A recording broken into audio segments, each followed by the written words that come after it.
sợi một bồn lỡ một cắt smile nơi chụp cam pâu ní lỡ màu vào block thì đấy một bồn lại ní smile lỗ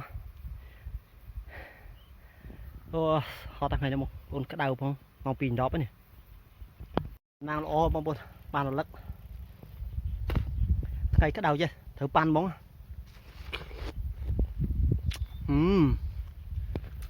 chanh men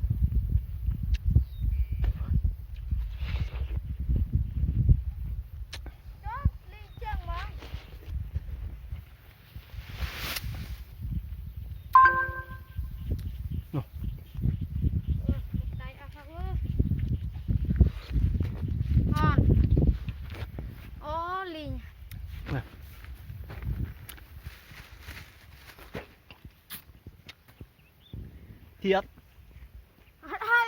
rồi xí đây không xiêm đây rồi mà gì nè trời heo cái đảo mì cái đảo heo rồi đó đặt màu bóng ơi chỉ vứt xài này nó có này trời trời mà chinh anh muốn trời ngành mê